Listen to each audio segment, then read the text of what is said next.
수도권 소재 상장 기업의 시가총액 규모가 전체의 86%를 차지하는 것으로 나타났습니다. 상장사들의 수도권 집중 현상이 심화되고 있습니다.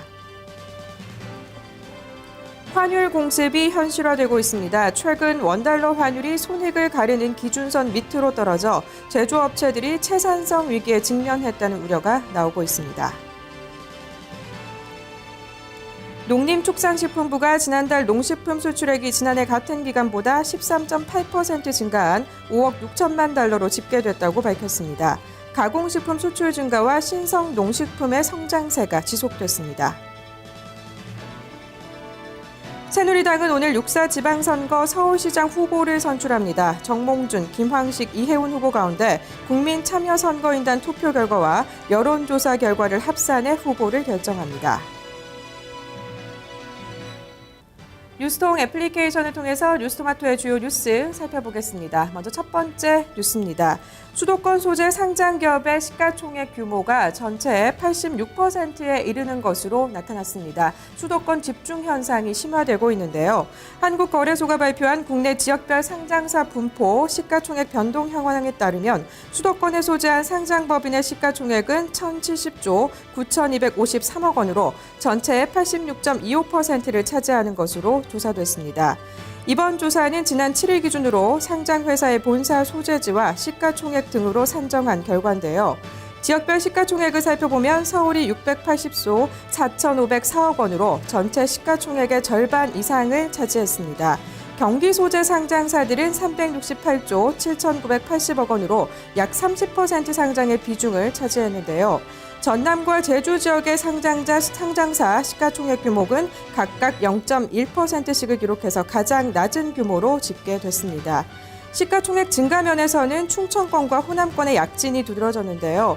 충청권과 호남 지역의 이 시가총액은 지난해보다 각각 15.77%, 13.78% 증가했습니다.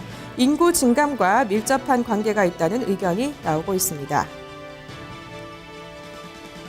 우려했던 환율 공습이 본격화되고 있습니다. 기업들이 사업 계획을 수립할 당시 원화 대비 가치가 꾸준하게 상승하면서 채산성 악화에 직면한 것인데요.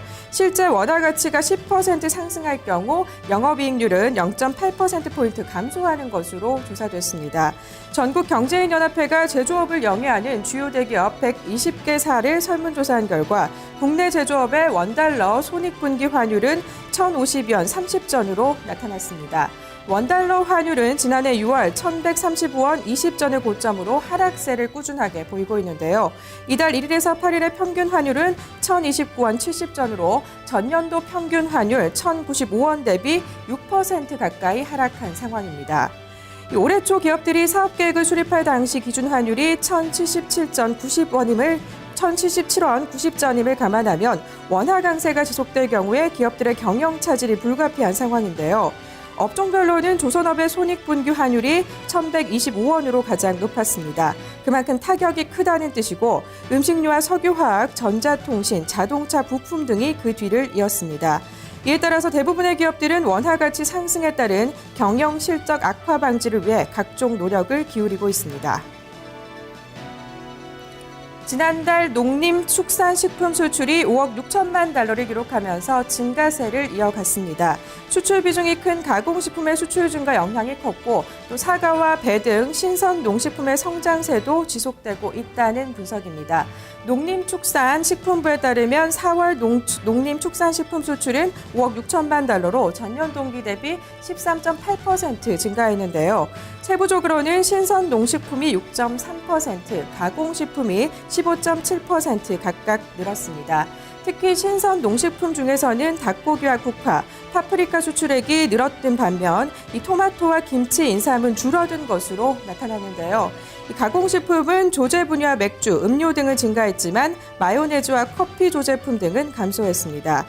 국가별로는 아세안과 미국, 홍콩, 대만 등은 수출이 증가한 반면 유럽연합과 러시아, 중국 등은 감소했습니다. 새누리당이 6.4 지방선거에 나설 후보를 오늘 선출합니다. 새누리당은 오늘 오후 2시 송파구 올림픽 체조경기장에서 서울시장 후보자 선출대회를 개최하고 정몽준 의원과 김황식 전 국무총리, 이해운 최고위원 등 이 3명을 예비후보 가운데 본선 후보를 한 명 확정하게 됩니다. 이 서울시장 후보는 국민참여선거인단 투표 결과 80%와 여론조사 결과 20%를 합산해서 결정이 되고 오늘 오후 5시 30분쯤 최종 후보가 발표될 것으로 전망됩니다. 정몽준 예비후보가 김황식, 이해운 예비후보에 비해 여론조사가 앞선다는 관측이 많아서 당원들의 선택이 결과를 좌우할 전망인데요. 한편 새정치민주연합이 오는 13일 전북지사 후보를 선출하게 되면 여야의 17개의 이 광역단체장 후보자는 모두 확정될 예정입니다. 지금까지 뉴스통 애플리케이션을 통해서 뉴스토마토의 주요 뉴스 살펴봤습니다.